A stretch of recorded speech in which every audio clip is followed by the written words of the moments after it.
வணக்கம், welcome to Jaya's kitchen. நான் இன்றைக்கி மார்னிங் டிஃபனுக்கு ஒரு மில்லட் தோசை தான் செய்ய போகிறேன். 2 மெயின் இன்க்ரீடியன்ட்ஸ் தான், சூப்பராக இருக்கும் இது. இப்போ என்னன்னு பார்க்கலாம். இந்த 1 கப்பு கேவுரு மாவு எடுத்துக்கிறோம், கேழ்வரகு மாவு. அதே கப்பால் 1 கப்பு அரிசி மாவு எடுத்துக்கிறோம்.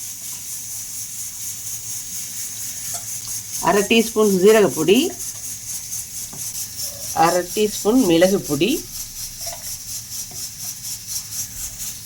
பச்சை மிளகாய் கொஞ்சமாக சிறுசாக பொடியாக நறுக்கி வச்சுருக்கேன், 1 வெங்காயம் பொடியாக நறுக்கி வச்சுருக்கேன், கொத்தமல்லி கொஞ்சம் பொடியாக நறுக்கியிருக்கேன், கருவேப்பிலை கொஞ்சம் பொடியாக நறுக்கியிருக்கேன், இஞ்சி கொஞ்சமாக பேஸ்ட்டாக வச்சுருக்கேன். இப்போ இது எல்லாத்தையும் தண்ணி ஊற்றி நல்லா கரைச்சிக்கலாம்.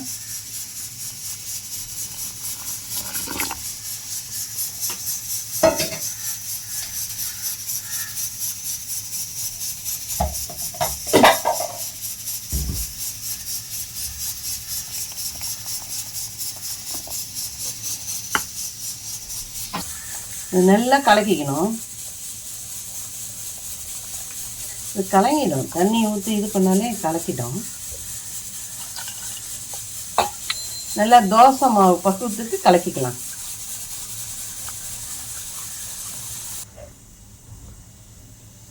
இப்போ 1 கேரட் துருக்கி வச்சுருக்கேன், கேரட் கொஞ்சம் போட்டுக்கலாம். இதுக்கு தேவையான சால்ட் போட்டுக்கலாம்.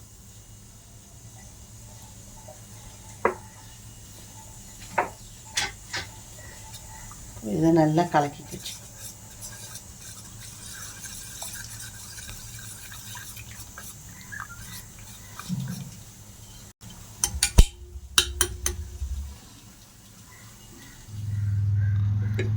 அடுப்பில் தோசைக்கல்லை வச்சுக்கலாம். லைட்டாக எண்ணெய் விட்டுட்டு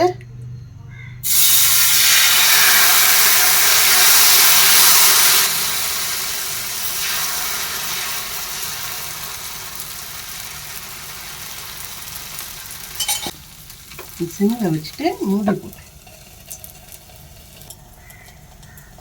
2 நிமிஷம் ஆயிடுது. இப்போ திறந்துப்போம். இதுக்கு லைட்டாக எண்ணெயை விடுவோம்.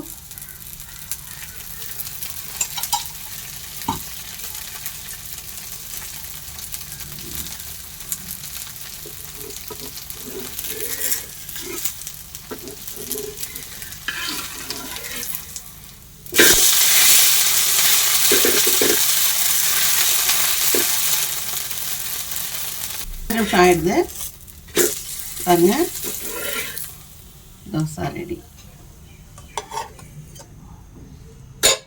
மறுபடியும் ஊற்றி காட்டுறேன்.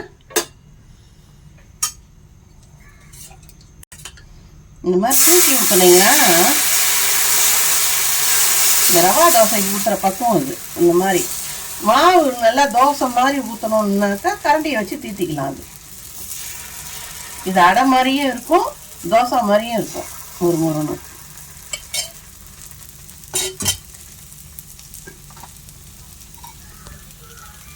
எண்ணெய் விட்டுக்கலாம்.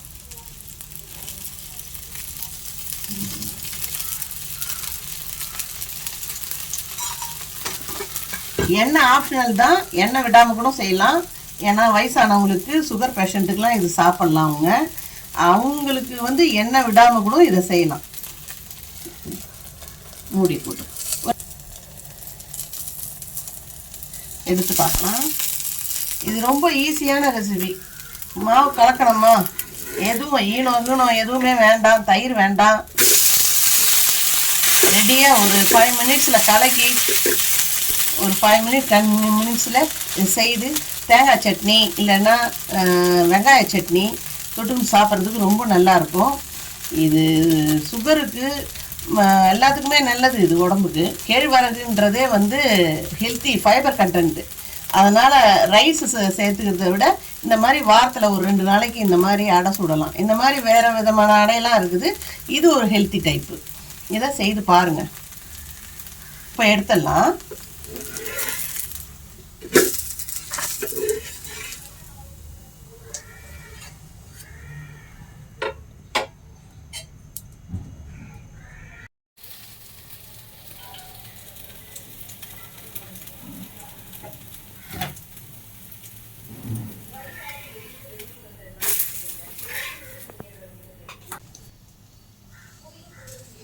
பாருங்கள்,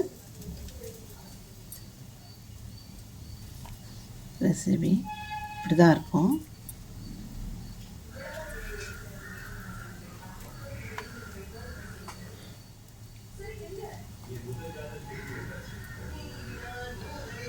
இந்த ரெசிபிக்கு தக்காளி சட்னி செய்யலாம், தேங்காய் சட்னி, பொட்டுக்கடலை சட்னிலாம் செய்யலாம். ரொம்ப நல்லா இருக்கும், சுவையாக இருக்கும். இந்த ரெசிபி ரொம்ப ஹெல்த்தியானது, பசங்களுக்கும் ரொம்ப பிடிக்கிற மாதிரி இருக்கும். நீங்கள் இதை செய்து பார்த்துட்டு எனக்கு லைக் பண்ணுங்கள், ஷேர் பண்ணுங்கள், சப்ஸ்கிரைப் பண்ணுங்கள். சப்ஸ்கிரைப் பண்ணாதவங்க சப்ஸ்கிரைப் பண்ணிவிட்டு பக்கத்தில் இருக்கிற பெல் பட்டனை கிளிக் பண்ணுங்கள். அப்போ தான் நான் போடுற வீடியோஸ் எல்லாம் உங்களுக்கு நோட்டிஃபிகேஷனாக வரும். தேங்க்யூ.